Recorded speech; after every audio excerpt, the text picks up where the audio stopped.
This episode of the Cult Popture podcast was brought to you by our Patreon. If you want to tell us which films we should watch or get 2 extra exclusive podcasts a month, then please consider joining the cult and donating at www.patreon.com/cultpopture.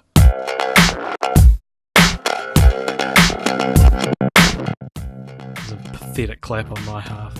That was one of the best claps I've ever done. Well, that's why I'm not going to ask you to redo it, because I know I care more about you having a good clap than me having a bad clap. There's no such thing as a good clap, though. Yeah. If you've got the clap. Yeah, getting the clap is never good. So this is the podcast. No, let's start excited and happy. We keep starting podcasts with, all right, welcome back. And it reduces the mileage from the get-go. I feel like it makes us sound like we're not happy to be here. Because I am happy to be here. National treasure, baby. What, you're saying weird things if they're just to me. So is this part of the podcast? I don't know. What do you want to do? Yeah, let's keep going. Okay. It is National Treasure, baby. As yeah, AJ baby. said. Oh, shit, baby. Yeah, so that was us talking about our sync claps at the start. Which, I feel like it's something that you might not understand what that is if you're not another podcaster. But, yeah, a little peek behind the curtain. Oh, shut up. God damn, I hate this story already. I hate everything about this. All right, what show, who are we? What show is this? All right, this is your first time listening. The Cult Popture podcast, and the show we're doing is called Film Franchise Fortnights. And I'm one of your hosts, Richard, and I'm joined by AJ. And I'm joined by Richard, in turn. National Treasure is a 2-film franchise. It consists of National Treasure 2004 and National Treasure Book of Secrets 2007. And as this is a podcast where we randomly select or have our patrons on www.patreon.com/cultpopture, they can suggest franchises as well. And they suggested National Treasure, and that won, and here we are talking about it, and we talk about franchises every week. I think every fortnight. One of our patrons, Michael Baston, specifically requested that I announce on pod that he suggested it. So we're not going to. Yeah, suck it, Michael. Just bleep his name out. Yeah. Yeah. So these were both directed by John Turtletaub. What a good name for a director. Yeah. Turtletaub. Sounds like a Pokemon. It sounds like a bottom of the barrel. We've ran out of ideas. Let's do another turtle one. Pokemon from Generation 8. And they're like, all right, Turtlemon. They just start doing Digimon. Yeah, and hope nobody notices. You get the roster for season 8 or Generation 8 or whatever it is, and you get halfway through, you're like, actually, all of these have been existing Digimon. Actually, all of these are characters from Desperate Housewives. There's the Suzanne, and you're like, that's a funny name for a Pokemon. Mary Ellen, those are the 2. Mike, there was a Mike. Oh, Jesus. Gabriella. Oh, you're starting to name High School Musical characters now. Damn it. This always happens whenever I'm trying to name Desperate Housewives characters. Desperate Housewives is one of those things that always pops up in pub quizzes, and I know nothing about it. I know quite a bit about it. It was one of my sexual awakenings, Desperate Housewives. Yeah. I watched it on TV when I was about 11 or 12, and I was like, oh, yeah. This sexuality thing started to kind of... That's what this thing's for. Well, my sexual awakening was National Treasure 2004. Of course. Starring Nicolas Cage. And we've actually got Nicolas Cage here today. Thank you for coming along, Nicolas. Oh, it's great to be here. And Nicolas, we're here talking about your classic films, the National Treasure franchise. So can you tell us what the first one's about? Sure. So as a whole, I guess the 2 films, or even the first film, if you take the tried and true format of Indiana Jones or The Mummy or Tomb Raider, any of those classic action adventure films, and we say, hey, but what if it's set in America instead? Instead of traveling all over the world, all these artifacts are in our backyard. So the first film is very simple. It follows my character, Benjamin Franklin Gates, and his buddy Riley and his love interest Abigail, and they're trying to find treasure that's somewhere in America, and the way they have to do that is to famously steal the Declaration of Independence. So that's where we start off, and it's a classic treasure hunt movie from the get-go. From the get-go. Yeah. That's the name of the studio. That's it? Yeah. Is it? No, it's Disney. Yeah, so thanks, Nicholas. Yeah, it's a classic heist adventure kind of movie, yeah. Do you think... I was thinking about this, so I feel like sooner or later one of us was going to say this following sentence. You don't get movies like this anymore, do you? Man. This is like 90% of what I want to talk about. And I do wonder if maybe when National Treasure 1 came out, this genre was quite tired. And so I wonder if the critical reception to National Treasure was based in like, we've seen this before, but now watching it when there hasn't really been, we've had like Tomb Raider last year, but other than that, I can't really think of like a big budget action adventure film of this kind of style since then. And it's funny watching what may have been tired in 2004 be new and fresh in 2019, you know? Yeah, it's interesting. So can you tell me, while we've still got you here, Nick, I will let you go very shortly. Yeah, sorry, yes. But what is the second film about? The second film is they're now searching for the president's book of secrets to exonerate my character Ben's great-great-granddad, who is being charged with orchestrating Abraham Lincoln's assassination, which I firmly believe he doesn't do. So in this one, we kidnap the president and we go beneath Mount Rushmore, and it's all very fun and exciting. Is it a good Nicolas Cage impression? Oh no, it's horrible. I feel there's something there though, isn't it? I'm getting something right. I just don't know how to lean into the right part about it. Yeah, when I was in high school. I think you say Prague. I don't know why I was going to say primary school. In the prime of my life in high school, I was doing year 13. We were doing monologues, which is last year of high school.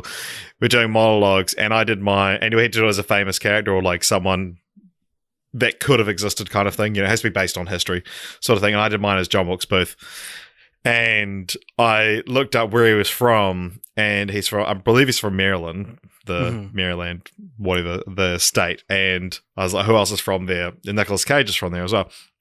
So I essentially did a Nicolas Cage impression because I was like, that's the kind of accent that he might have had. Okay. Yeah. Well, show us your one then. No, it's been too long. I think it's hard to do a Nicolas Cage. It's hard to do a Nicolas Cage impression that isn't insane. Like, I probably should have gone 1, 2, 3, 4, 5, like that kind of thing, or whatever. But he does have quite a distinctive, like, subdued voice, like the like if you think of Spider-Man to the Spider-Verse. Yeah, sure. Wherever I go, the wind follows, and the wind smells like rain. To that me, was better than yours. Sure, it sounds like it's like an Owen Wilson impression that's maybe smoothed out and said through a funnel. That's how I hear Nicolas Cage's voice. Like if Owen Wilson is wow, then Nicolas Cage is wow. Yeah. All right, we've knocked it out of the park. We've got to the bottom of the key to a Nicolas Cage impression. Yeah, and also because in these characters, he's kind of like the cool, laid-back character. So he's like, yeah. Wow. Wow. We're going to kidnap the President of the United States. Yeah, he's just slurring. He's stoned the whole time. Can I President of the United States? So that is the two films. That's what they're about. Now, AJ, you hadn't seen either of these before, have you? They were very much I could tell you scenes from them. I could recall seeing bits of them. I could tell you what he steals in the first one. yeah. But I had not. I don't think I'd sat down and watched them all through at any point. Yeah, I had seen the second one on TV, I'm pretty sure, but I hadn't seen the first one before. But I did know what he steals in the first one. Yeah. So, AJ, what did you think of them? I thought that they reminded me of, as I said before, movies like Indiana Jones and The Mummy. More so The Mummy than Indiana Jones. That's one movie, Indiana Jones and The Mummy. Yeah. That's my continue the franchise for when we get Indiana Jones. Okay, that's my continue the franchise for when we get The Mummy. They are set in the same time period.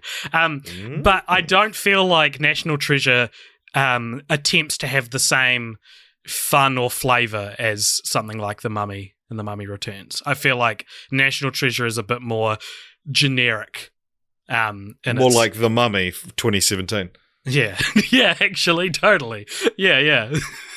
I thought if I was to compare the two, I'd say I think I enjoyed this. I watched these both today, by the way, in a row. I think I enjoyed the second one because you get more wild Nicolas Cage in the second one, and that's kind of what I watch a Nicolas Cage movie for. Right.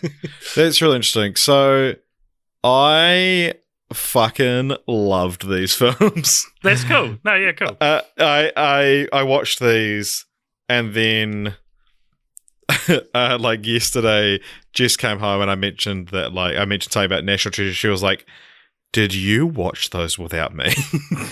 And because I don't think she's listened to all of our last podcast, so she didn't know that's what we were doing next. Yeah. And she was like, apparently she loves National Treasure, and it's never come up in conversation in the past. But yeah, man, these are so good. They're such fun films. I thought, I was like, yeah, I can see why everyone who like grew up with these films absolutely loves them, kind of thing. They're so much fun, and yeah, like we said, they don't make movies like this anymore. And we've said this about Pirates of the Caribbean as well. It's because that was around the same time as well, the Curse of the Black Pearl. Anyway, that like these big like family friendly adventure films, because like adventure as a genre has just died because now we have superhero movies instead to fill that void of like actiony kind of blockbusters that the whole family can go see.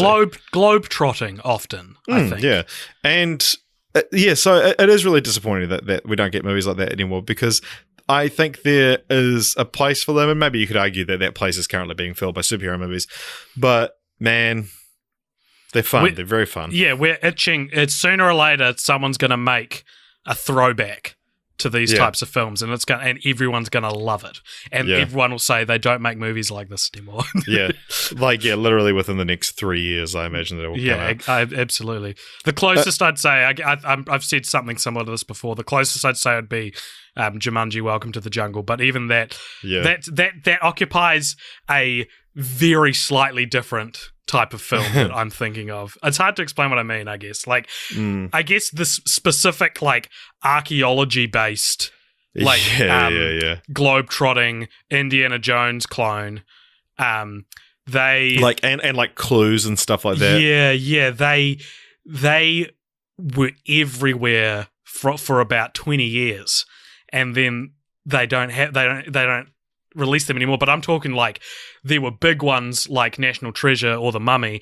and Romancing the Stone. Romancing the Stone. Or there were tiny ones as well that you'd rent on VHS, you know?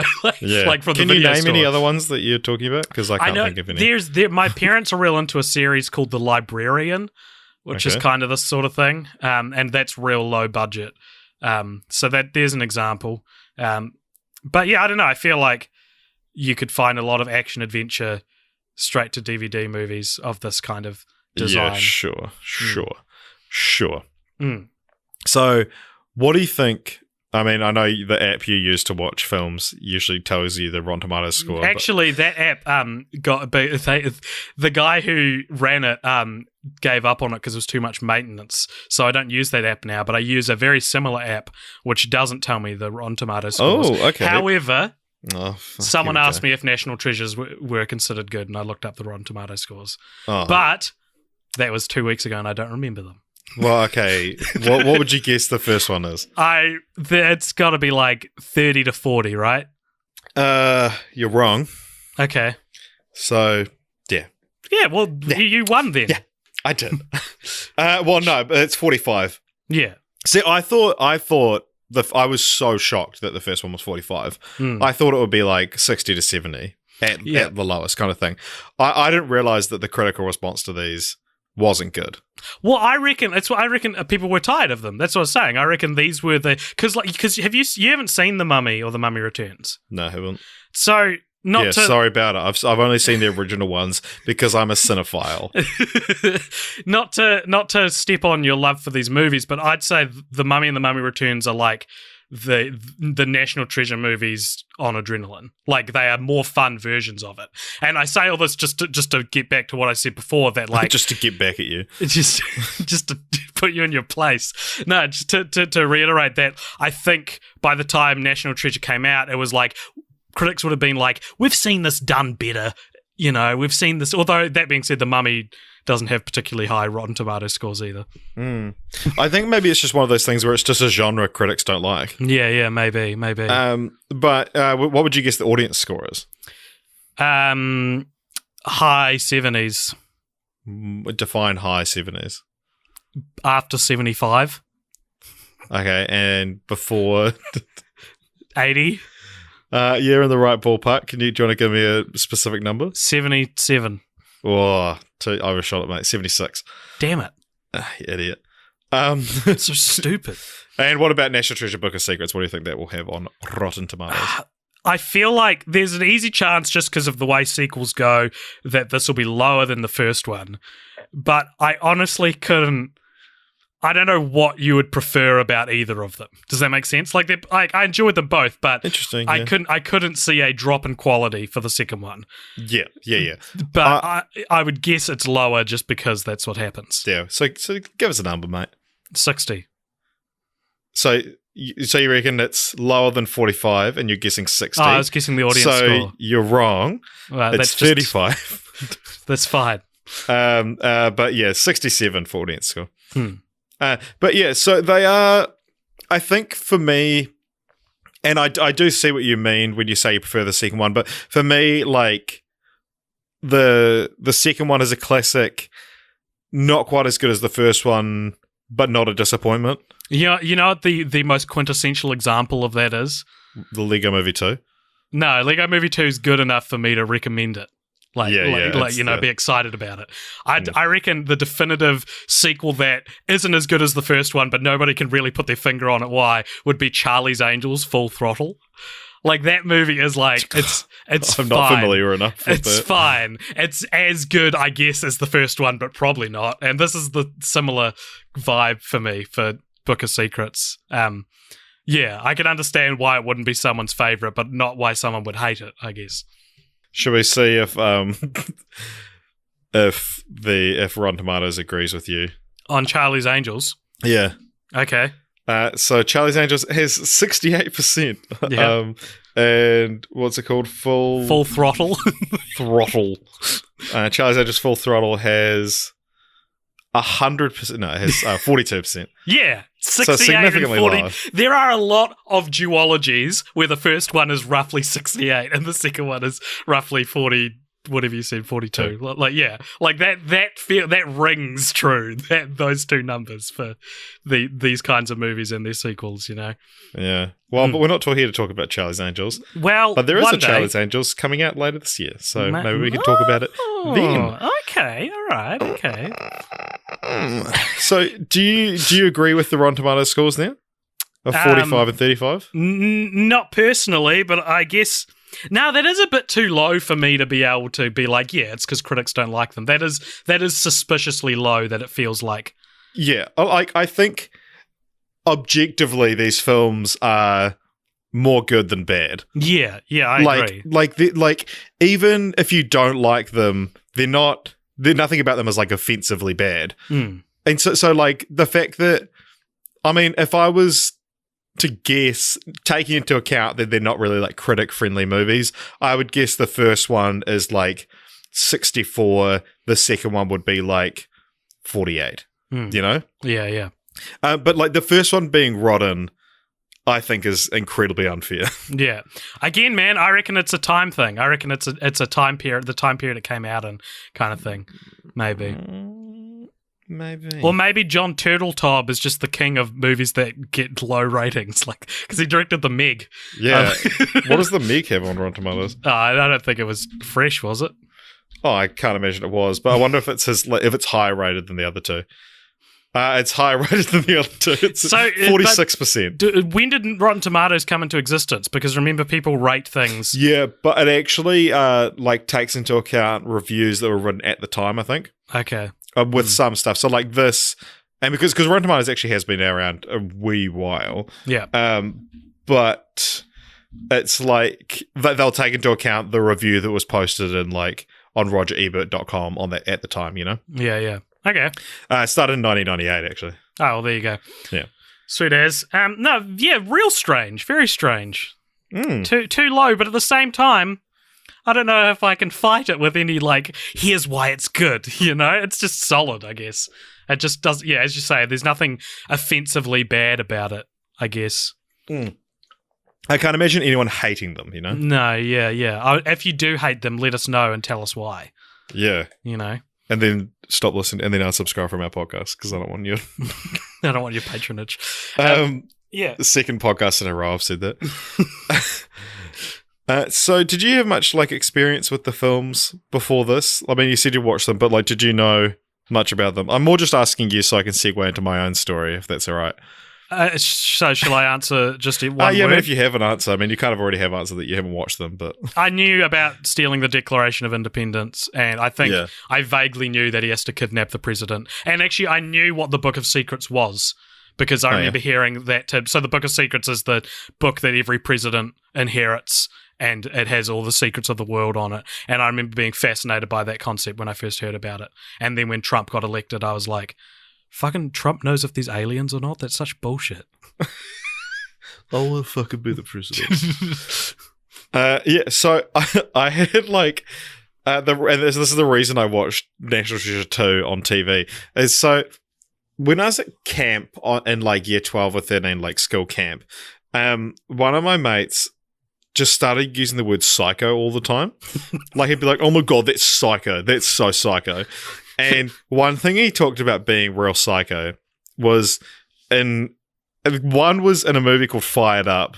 I can't remember what the line is, but he goes, one of the characters is like, Robert De Niro, Meet the Parents reference. Love it. And it's like, he says something, then it says their references. And then, like, we would all just say that, and it would get, like, more and more, you know, like, intense every time. And the other one, he's like, oi, there's this psycho bit in National Treasure 2 where they've, like, escaped from prison, and this guy's like, oi, where are my detainees? And then it became like this huge thing of everyone being like, oi, where are my detainees? Like louder and louder and more intense. Yeah. And then I watched, and then it happened to be on TV like a month later, and I was like, oh, I'll watch it just to see this bit. And so they're in, it's Buckingham Palace, eh? Yeah. And they've been taken to security, and then they escape, and this British guard sees that they've escaped, and he touches his earpiece and goes, "Oh, where are my detainees?" Like it's so like not intense, but that's like happened to me so many times. Man. Yeah, we were like screaming at each other. We talked about that for did we mention this on the Austin Powers episode that I always used to quote Dr. Evil being like, "You want some chocolate ice cream? Maybe later." But it's not even. He says perhaps, and it's way less. It's like way more like perhaps later. And it's like, I remembered it being like this nuanced way of him being like trying to relate to his son and be like, maybe later, but he doesn't quite understand him. Yeah. That's a phenomena as remembering a line as way funnier or better than it actually was. Yeah. But it's also really funny that another line in like the last year of high school that we loved quoting was, in Dodgeball. I love this line. And Dodgeball, when he's like, Ben Stiller's character is trying to impress what's his wife's name? His ex-wife, Christine Taylor's character, and he's like reading, and he's just showing off that he can read essentially. And she throws up a little bit in her mouth. He's like, in subcultures, they actually eat their own vomit. I read about it in a book. Like showing off, like, look at me in a book. And then in National Treasure 2, he's talking about something and he's like, how do you know that? He's like, I read about it in a book. It's just the exact same line, and I was like, holy shit. If we're talking about psycho moments in National Treasure, I did find it because you watch National Treasure 1, and I think like you no one can deny the meme value of Nicolas Cage these days. Yeah. Like he is a sought after meme, and the meme economy, it is invest, and it has been for the past 15 years or so, right? Yeah. But I think if you went into National Treasure 1 looking for like a wacky Nicolas Cage moment, the most you get is him saying they're going to steal the Declaration of Independence, which is just a funny line. Like, yeah. But it was on the fucking front page of Reddit yesterday. Yeah, it was. It's nuts. Yeah. But then in the second one, they have to make a distraction in Buckingham Palace, and so he starts yelling at Abigail, his now ex-girlfriend, and he like stomps down the stairs. He's like, "Well, here we go again." And it's like, and then he like goes down the rail, and the British guard's like stops him, and he looks at me. He's like, "Hello." And then he does this eccentric fucking thing, and it made me wonder. What happened between 2004 and 2007 when Nicolas Cage rose to memedom? Because you said he's been a meme for 15 years, and 15 years ago was 2004. There you go. Maybe that's it. Maybe it started with the Declaration. I'm sure people were making, like, when did the 1, 2, 3, 4, or when did Wicker Man come out? I feel like that was pretty early as well. Wicker Man, I think, was 2006. Okay. Maybe that was what it was, because the way he explodes in that scene was like, oh, here's Nicolas Cage. For the first time in the National Treasure movies, it's like, oh, this is the Nicolas Cage that I know. Do you know what I mean? And so it's almost like they've tried to tap into what people are buying a ticket for with that small scene, while still keeping him relatively true to his character from the first film. I mean, it could just be a thing of like, the first film wasn't written with a star in mind, but the second one was obviously written for Nicolas Cage. So they were able to put in those like fun Nicolas Cage things. Yeah, absolutely. I totally think that. I think that's what it is. But speaking of things that happened years ago, we're recording this today on the 6-year anniversary of our friendship. And it's not like when it's like you became friends with your mum 6 years ago, because that's when she invented Facebook. You and I met after we both had Facebook. So this is roughly the day we met. Yeah. It'll be like maybe like a week or two ago we would have crossed paths, but actually chatted for the first time. So there you go. Happy anniversary, baby. I love you. I love you too. Oh, there we go. But yeah, it's crazy to me as well that this podcast has been going for almost 3 years, and it seems ridiculous that we've been doing this podcast almost half the time we know each other, because it feels like we knew each other for so long before we did this. Yeah. And I was like, I would never do a podcast with that guy. But you couldn't resist me and my big booty, and you were like, damn. If I get to see that rump every time I record, how could I say no? And I don't. I never get to see it. No, well, you got to ask. Can I see your rump? Not right now. We're working. All right. Speaking of our favourite bits of each other, what's your favourite bit of these movies? Do you have a favourite part? Is it the crazy Nicolas Cage? It might be that. There was a part that made me laugh, but I can't. So at the end of the second film, it's Nick Cage, his friend, his girlfriend, and his parents are all in the city of gold that they've found, and along with the villain whose name is Mitch, played by Ed Harris, and they work out that the place is flooding, and they work out that one of them has to stay behind to hold the lever that holds the door open. And Mitch is like, one of us has got to stay behind. And then Riley, the best friend character, goes, I vote Mitch. This guy's the guy. What's his name? The guy who plays Riley? Justin Bartha. He does a real good job of being a textbook comedic relief character in these films. I thought, it's not like, ugh, what a trope. It's like, nah, the comedic relief in these films is actually pretty funny. I enjoyed quite a lot of his little lines that he would throw in there. I feel like they shit on him a little bit too much in the second one. But everyone, that's another good thing about the second one, though, is that everyone has a character arc, because that's a big problem with a lot of sequels, I think, is that I think must have talked about this years ago, but that famous J.J. Abrams TED Talk, that the main thing I took away from that was when he goes like, oh, Jaws is about a man struggling with being a father and masculinity, and Jaws 2 is about a big shark, you know? Yeah. And so I think if you can give anything to National Treasure Book of Secrets, I would say at least everyone has an arc. Like, I would give everything to National Treasure Book of Secrets. You know what I mean, though? Like, all the characters have a purpose and a change by the end of the story, which is, it's good stuff, you know? Yeah, even Ty Burrell. Yeah. Whose character is very shortchanged in this film. I feel like he plays this kind of character very often as well. Yeah, he played the same character, essentially. For those who don't know National Treasure Book of Secrets, he plays Diane Kruger's character's new boo, and then he's kind of just forgotten about until they can use him later on. Yeah, and he plays a similar character in The Incredible Hulk. He plays like Betty's new love interest in The Incredible Hulk. I thought one thing I noticed about these movies that you could say is dated, or you could say they just don't do this anymore, that I thought maybe is of note, is the trope of like having the male and female character get together by the end of the movie is something that you mainly see understated or subverted now, right? Because in National Treasure, it's like they meet and they can't stand each other, and then by the end they kiss and they're together, and then the second one they're like, and that was the par for the course for not just adventure movies but a lot of movies like that. But do you remember Hope and Scott in Ant-Man? How they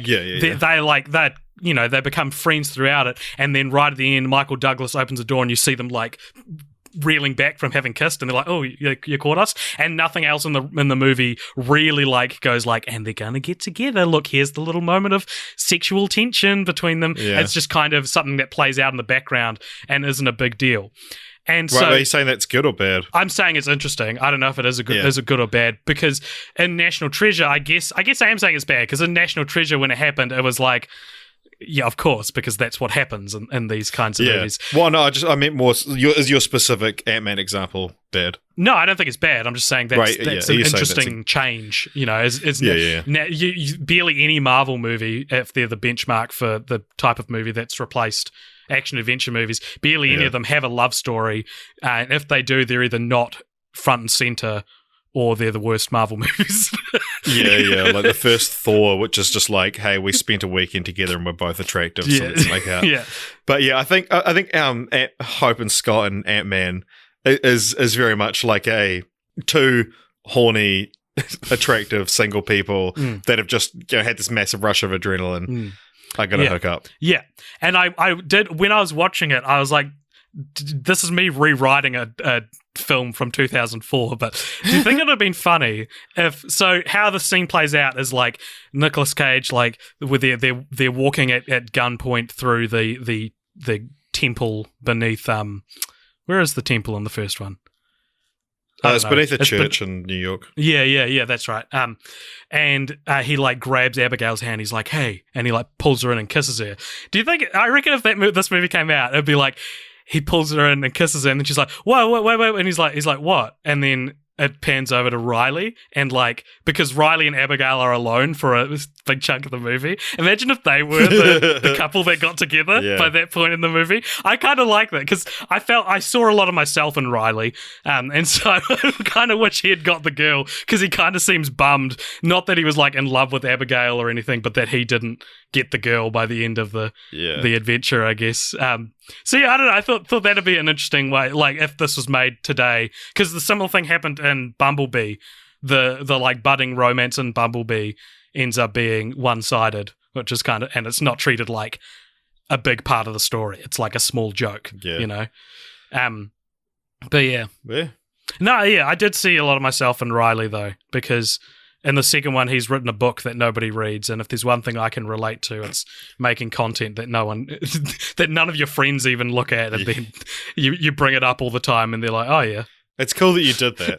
Yeah, it's cool that you did that. Not going to watch it, but it's cool that you did it.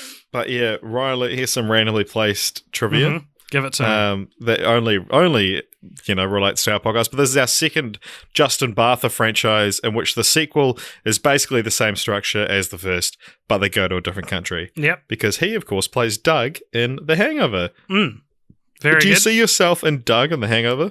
No, because he's getting married.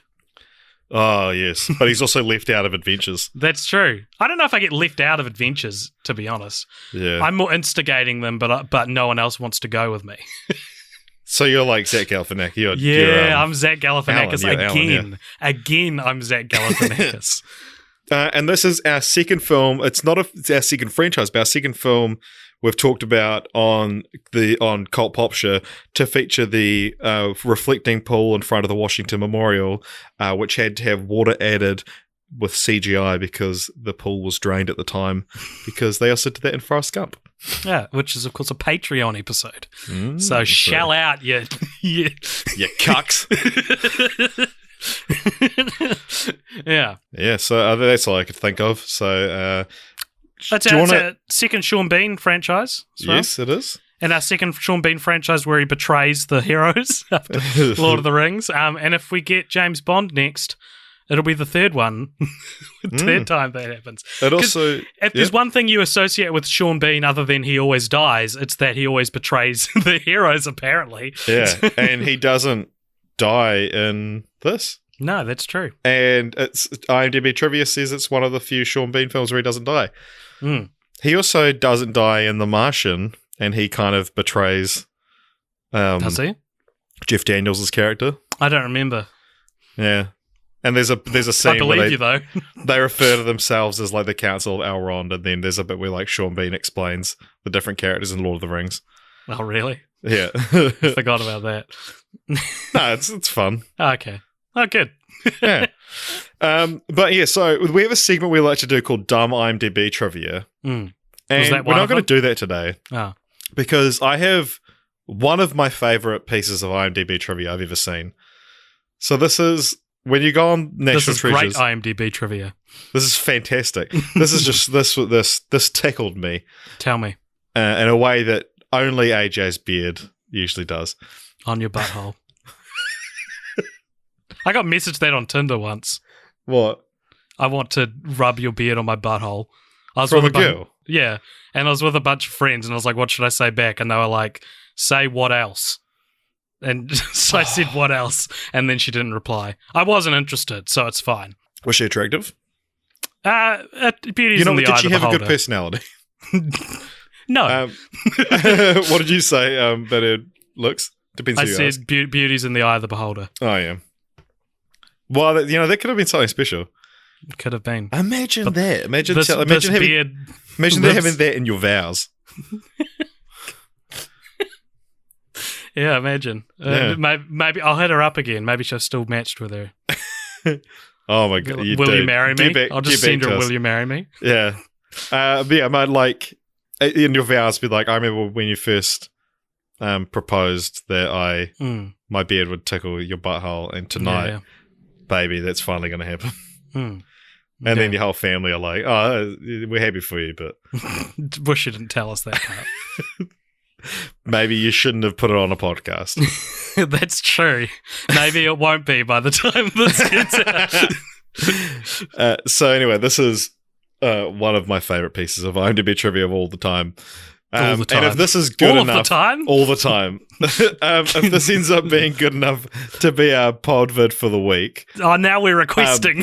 No, but like, you're going to have to keep the butthole story in there.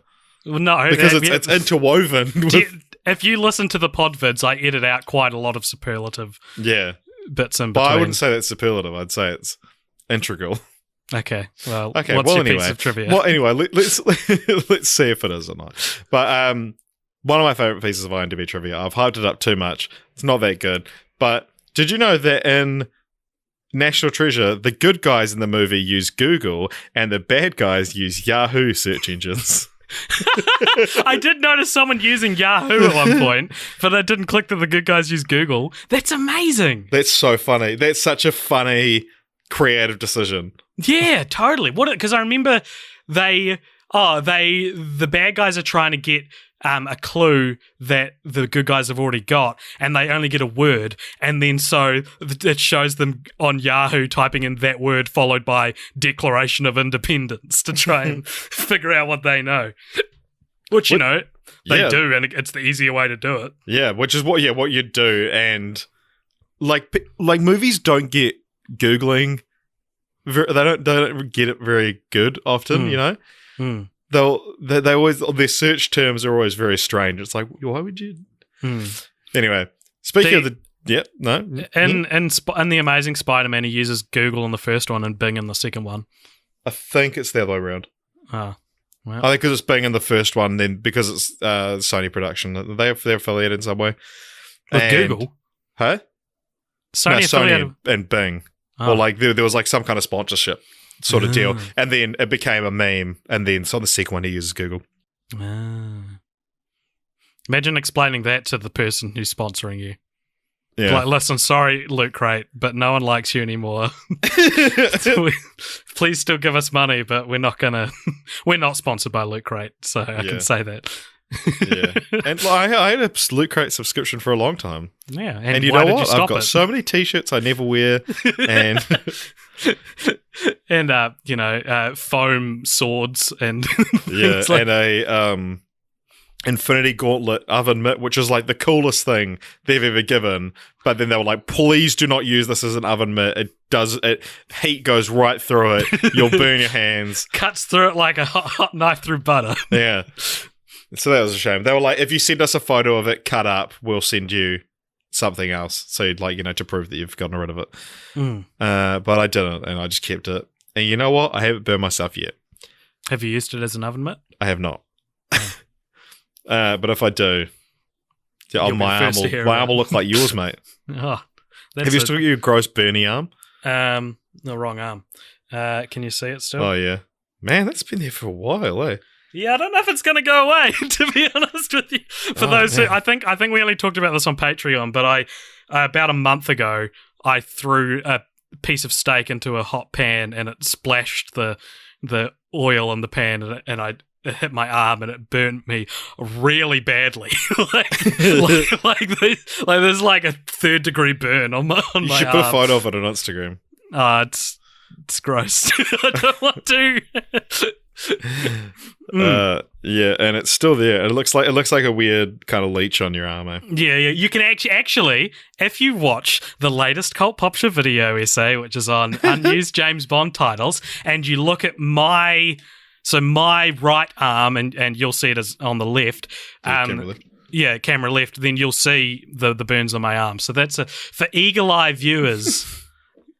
Look out for that in the new video. That's dumb IMDb trivia for that video. So obviously the Declaration of Independence is very integral to this film. Mm-hmm. Have you ever read it, AJ? Yeah, have you? No. Well, do you know there is something on the back of it. Oh, really? It says original Declaration of Independence dated 4th of July 1776, which is what they do say that in the film. But that's at the bottom of the document and it's upside down. And do you know that nobody knows who wrote that? Mysterious. Interesting, eh? But it's because it was, for a lot of its life, it was just like rolled up in storage. So probably someone just would have written on it. Be like, this is the Declaration of Independence, chuck that in the back. Yeah, before it was like the most important thing in the world. Yeah, that. It's just in a bin at like a poster shop. You're like, Space Jam, Speed 2, original Declaration of Independence dated 4th of July 1776, 50 Shades Free.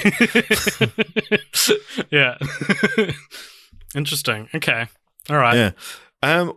Before you'd watch the films, I mentioned to you that there's an obscure Weird Al Yankovic reference in the first one. Did you pick it up? No, I forgot you told me that. Very nice. So, well...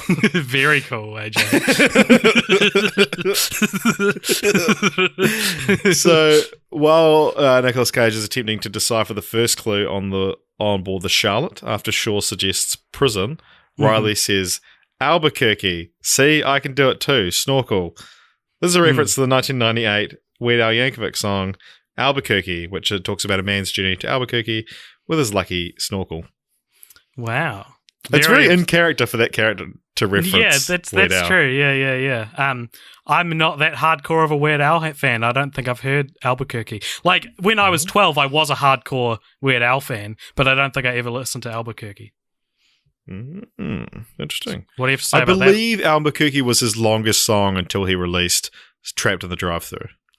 Which is by? Weird Al Yankovic. Based on the song by? Reginald Kelly. Got him! Kelly's going to replace the Weinstein references in this podcast now. Speaking of the Weinsteins, they were right there on these, weren't they? Were they? No. Were they? This is Disney. Disney don't fuck with Weinstein. Well, they did for a while because they owned Miramax. Actually, they did, and they made Earbud as well. So I know nothing. Yeah, put that in your put hole and smoke I know it. nothing, Jon Snow, which is a kind of a quote from Game of Thrones, which is a TV show which also stars Sean Bean. Ah, well, it did. Oh, fuck. No, maybe I've watched something else recently that had Harvey Weinstein's name in it. And I'm just getting my wires crossed. It was that like documentary on like TV1. yeah. But, that's it, of course. It was produced by Harvey Weinstein. That'd be the ultimate righteousness if the like inevitable movie about the Harvey Weinstein scandal was produced by Miramax or whatever. The Weinstein Company. Yeah. So here's a funny conversation that would have had to happen at some point. So Helen Mirren is in the second one. She plays Ben Gates, Nicolas Cage's mum. And around this time, she was playing the Queen in a film called The Queen. I've heard of it. And she actually had a meeting set up with the Queen Elizabeth II. Wow. But she had to turn it down because she was too busy filming National Treasure 2, Book of Secrets. Which is about the Queen. In some small way. Yeah. But imagine that. Imagine, like... I'm sorry, I've got to go make the sequel to this Nicolas Cage vehicle. Yeah. And she wasn't even in the first one. Yeah. But, like, it's weird to me to think that Queen Elizabeth II might have heard of National Treasure Book of Secrets because Helen Mirren told us. Well, it's weird to think about the Queen knowing or doing anything modern. Like, you know, like I can't. She probably knows about James Bond because she was in the Olympics opening ceremony. Well, of course she knows about James Bond. It's been around for 50 years. Yeah, but you know, she knows who Daniel Craig is. She knows who Daniel Craig is. She theoretically knows Daniel Craig did other movies. She theoretically knows about Layer Cake, Richard. Yeah. The only other Daniel Craig movie you can think of. Do you reckon when Logan Lucky came out, she was like, "Oh, it's my mate Daniel. We have to go see that." I don't think she did. Huh? I don't think she did think that. It's like how in The Dark Knight, the Joker says to Batman, "You complete me," and it's like either the Joker went to the cinema to see Jerry Maguire, or he's since caught it on TV. Yeah. Or got it out on DVD. Yeah. Or maybe he just didn't know. Maybe he'd heard it in the zeitgeist but didn't know what it's from. Yeah, he didn't realise. So that's pretty much all we really had to say about National Treasure, isn't it? Well, I mean, we've got some seggies we can do. Yeah? Have you got a seggy you want to do? Well, we've got a bunch of seggies actually. Okay, bloody hell, mate! Bloody fire them at me. Have you got Ask Everyone 2019? I haven't. Well, while you do that, I'll talk about titles a lot if you like. Okay. Are you all good to set that up? Yeah, I can find someone. All right. So we talk about titles a lot on this podcast, And got National Treasure is a real good title. Yeah, man. Like, it's got that delicious double meaning that all the best titles have. Because Nicolas Cage is a national treasure. Because, exactly. No, he is, though. Like, I reckon that's part of it. Like, so it works three ways. A triple meaning. Like, national treasure being a terminology to begin with. Then it's about, for Americans, it literally is national treasure, which, you know, you don't get a lot of movies about American treasure. And then stars Nicolas Cage, who many would probably regard as a national treasure. The only thing I can fault it on is when these movies came out, I had not heard of the term. And so when, you know, because how old was I in 2004? Like 10. And so when I started hearing the phrase national treasure used, I originally thought it was a reference to the films, but you know, but beyond that, it's almost like, because the type of movie it is and the type of way these kinds of movies come about, it almost feels like they came up with the title first, and they were like, "Let's do a movie called," or someone referred to a national treasure, and then someone extrapolated that in their mind and was like, "What if there's a movie that's actually about a national treasure?" Because it's one of those things like. It's so lucky if they came up with this idea and then someone was like, "Oh, let's call it National Treasure."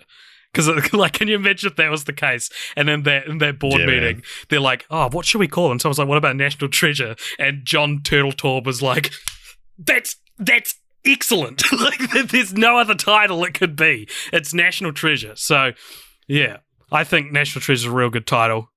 National Treasure Book of Secrets is cool. You know, it's the best, I guess. International Treasure wouldn't be as special because I think that is what is special about the series is that it's American based, and like the second one, if I was to fault it on anything, I'd say it's kind of a shame that they go out of America for a bit.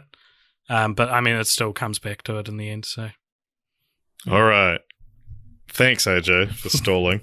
That's all good. So this is Ask Everyone 2019, where we ask anyone involved with one or more of our franchises to be on the show, come and have an interview. And the reason we publicize it like this and do it on air is because it's less pathetic if you guys see us tweet someone and get no replies. It's less pathetic if you know we're doing it. And we got any updates on our one from last week? No, he has not replied. Okay. We were gonna. Did you find John Turteltaub's Twitter? Yeah. Isn't it bizarre? And I think it looks like it's him. He doesn't have the blue tick, but it's his profile picture and stuff, you know. Yeah, but I mean, that could be anyone. Yeah, but every tweet he's done is just like links to bootleg free movies. It's like Alita Battle Angel HD free. Watch here, watch here, watch here. And I was like, yeah, I highly doubt it's anything to do with John Turteltaub. Okay, maybe we mustn't have Twitter then. All right, who have we got? Who are we tweeting? So, do you remember who plays Agent Johnson in the first National Treasure film? No. It's a guy called Mark Pellegrino. Oh, yeah. Mark Pellegrino. I've got signed photos of him from Armageddon. I didn't get them myself, but a friend went to Armageddon. Well, and I have a picture of Jacob from Lost with AJ, Jacob loves you written on it. Well, I love Mark Pellegrino, man. That's a really good idea. If he says yes, you can show him those photos. But we're tweeting at him saying, "Hey man, would you be interested in doing being interviewed over Skype for a New Zealand podcast? We're big fans of your roles in Lost and National Treasure. Would love to chat to you about them." It's like, yes, Lost and National Treasure. He was playing Jacob in Lost at the same time he was playing Lucifer in Supernatural, and I always thought that was real interesting because Jacob's kind of a deity and Lucifer's literally the devil, you know. He's also in Mulholland Drive, which we've watched for our Patreon show, and he's also in The Big Lebowski, where he's the guy who pisses on the rug. That's right, yeah. Yeah. And Flea is one of them as well? Yeah, I think so. No, Flea's one of the nihilists. That's right, yeah. That's a good idea. I did notice him in the film and was like, huh. Are you happy with that tweet? Yeah, absolutely. Okay, tweet away. Tweeted. Launched. All right. That'd be so cool getting to interview him. Cool. Yeah, well, I mean, I would say do not get your hopes up. Yeah, true. And so, here we are at our favourite, the whole reason we do this podcast, continue the franchise. Oh boy. So, there have been attempts to continue the franchise already because the second film ends very much open for a sequel and very much kind of what a sequel would be about. That wasn't confirmed what they're talking about at the end, was it? What do you mean? So the Book of Secrets, the president specifically tells Nick Cage to look at page 47, and then at the end of the movie, he's like, "So did you look at page 47?" He's like, "Yes, it's life-altering, sir." And then he's like, "Let's talk about it." And then it just cuts, and I was like, were we supposed to pick up what they're talking about, or is it intentionally left open? Apparently, it's like referencing rebirth or reincarnation or something like that. But how do you know that? That's just what it says. Oh, that's what I've seen online. Interesting. It's like, oh, it's hinted at this. And I'm like, oh, I didn't pick that up in the film, but whatever. So, here's the timeline of events. December 2007, before the second film was released, Nicolas Cage said, yeah, I'd love to do a third film. They should go even more international. International Treasure. I disagree, Nick Cage, respectfully, but no, I don't disagree as long as the MacGuffin in question is based in America. I think that's crucial to what the series is. Yeah, I think it worked. Yeah, I think the second one doesn't betray the title anyway or anything like that. I agreed. So early 2008, Disney registered domains for National Treasure 3 DVD and National Treasure 4 DVD.com. Wow. They're both now unregistered, but let's get them, dude. Reroute them to cultpopture.com. Later that year, in May, the director and producer John Turteltaub said that they're going to take some time making a third one. End of that year, Jerry Bruckheimer, who produced these films, officially confirmed that they are developing a third film. A couple months later, he said, yep, the writers are writing the script. And then in May 2010, he said the first draft of the screenplay was completed. 2012. Nicolas Cage said, I've not heard any news about a third one at this time, and it would be interesting to take National Treasure into South America. And those types of quotes are so like, it's like any kind of vague plot details that gets mentioned, and because we've all read Wikipedia possible sequel, the future section on Wikipedia pages, and they'll always be like real boring. Well, not boring, but like behind the scenes stuff, and then there'll be one quote that's like, yeah, we're gonna do it in South America, and it's like, plot. Give me plot. So 2013, Justin Bartha said a third installment was a possibility. Scripts have been written. April 2014, Bruckheimer said the first act of National Treasure 3 was complete and exciting. 2016, Bob Iger, CEO of Disney, responded to a question about the third film saying, we've done two, and yes, they were really fine movies. I know Jerry Bruckheimer, who produced them, has had conversations with our studio a number of times about it, and there have been some developments along the way, but as of right now, we have not greenlit, as we say, a National Treasure 3. But I do know there is time and some resources spent on development. Is he Dr. Evil?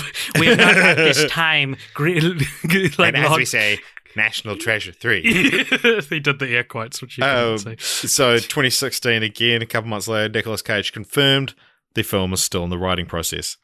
2017. 10 years now. Too long. Jerry Bruckheimer revealed the script was already finished, but Disney was not satisfied with the story. Wow. Fast forward to 6 months ago.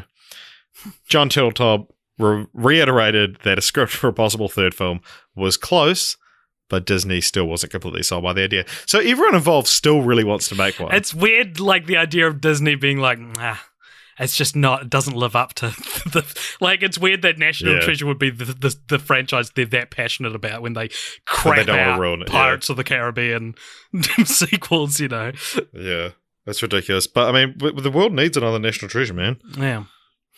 So I'm going to go first for my continue the franchise. Is it because it's real bad? Yeah. Cool. On form. Have you got a real bad one? I quite like mine, but it's nothing special. No, mine isn't necessarily bad. It's three sort of very simple ideas. So one simplest idea possible is a downloadable Ben Gates skin for the Uncharted games. Sure, yeah. So you can play Uncharted as Nicolas Cage. Yeah. Second one takes a form which we've never had before in the film franchise Fortnights, and that is a National Treasure ride at Walt Disney World. Very cool. Yeah, because there hasn't been one based on it, but I think it's a very just have Nicolas Cage be like, oh, come with me, we've got to find the treasure. Yeah. And then, it's just a roller coaster. And then my final one, which it's an idea, but it's not, I haven't got any plot details or anything like that. Maybe it'll take place in South America. But a crossover between National Treasure and the Kingsman franchise. Okay. Now, can you imagine why I would be doing that? No, tell me. No, there is something these franchises both have in common. Yep.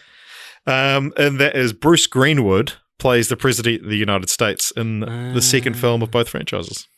Very cool. They're set over a decade apart.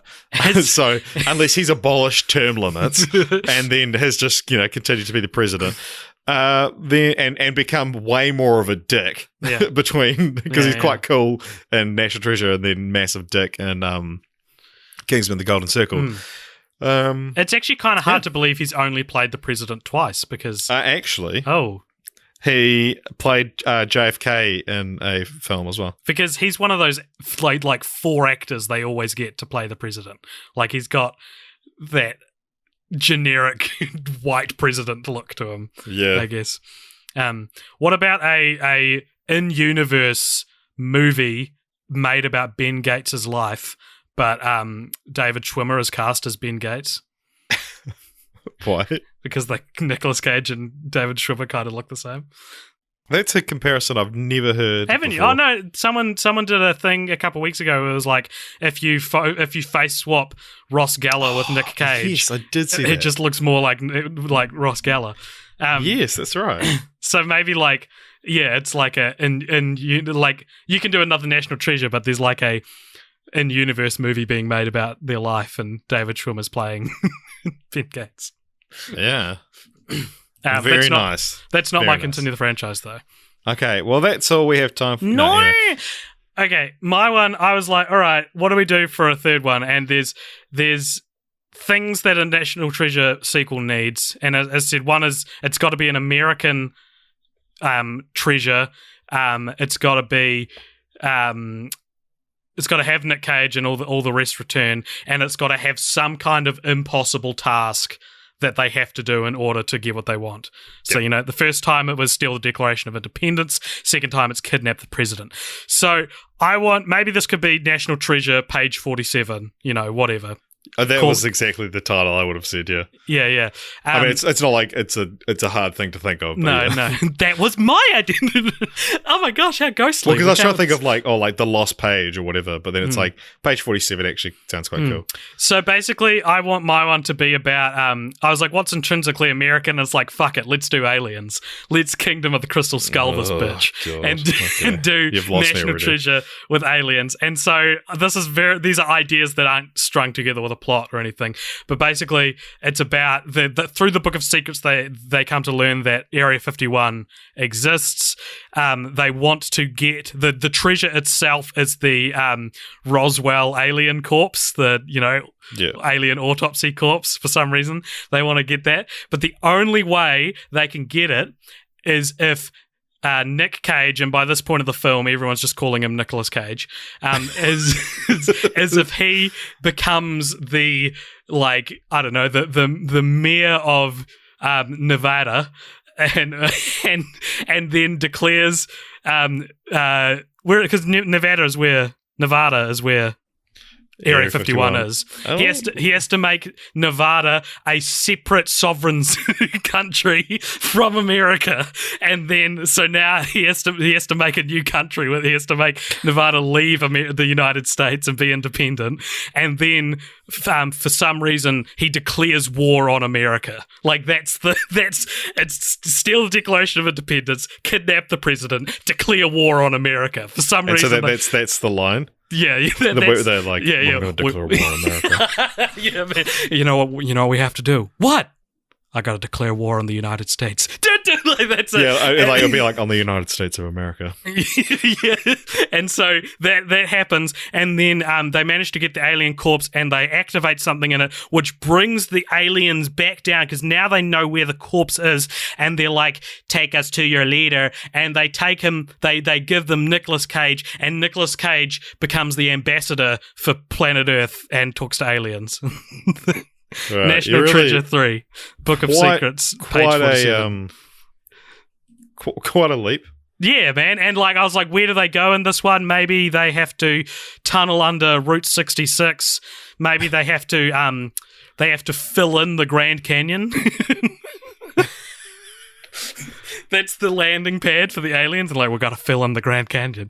So, just other places, American like landscapes or characters that must be, we have to blow up the Statue of Liberty. They've already done Statue of Liberty. I did think how you could work it up now. That they have to fly a plane into the new World Trade Center. It's like no one's going to get hurt. They're not going to kill anyone, but they have to do it. But like, you know how like on edge everyone would be of seeing a plane going towards the what's it called now? The number one. Oh my god, that's so funny. And it's all to talk to aliens for some reason, because now Ben Gates is just a conspiracy theorist, I guess. Yeah, nice. I have to crash a plane into the World Trade Center. You know what I have to do? I have to crash a plane into the World Trade Center and declare war on the United States of America. And the dad, John Voight, who plays his dad, is like, I agree. It's the only way. I think that's what I enjoy about the National Treasure movies most of all, is that they find a way for it to be like, this is the only way. This ludicrous task is the only way, and they do it quite seamlessly, which is something it's a good creative writing exercise. Come up with the impossible task first, and then write the story so that that's what they have to do. You know what we have to do? I have to join ISIS. You know what I have to do? I have to stick this cucumber up my butt. That's like there's no other solution. He says in one of them, he's like, in the first one, he's like, I know it's the only way, but we've got to think of something else. At one point, he says that, something like that. Anyway, cool. Yeah, good stuff, man. Oh, great stuff, dude. Good stuff. I think this one, when we finally do our ranking of all the franchises we've ever done, this is going to be number one. Call it now, mate. Without a doubt. There's literally no possible way that will fail. Now, we have to select a new franchise. And we're doing it with Franchise Roulette, which, when was the last time we did Franchise Roulette? Oh my god, it's been so long. Should we actually go back and check when the last time we did Franchise Roulette was? No, it would have been... Well, National Treasure technically was chosen randomly. Austin Powers was the last... Austin Powers was a Patreon suggestion. Yeah. Shit. Crocodile Dundee. Yeah.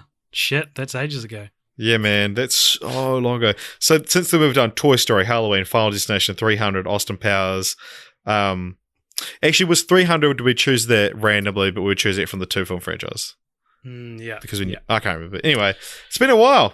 I've got the list open, man. I'm looking at it. It's like it's like a glass of warm milk.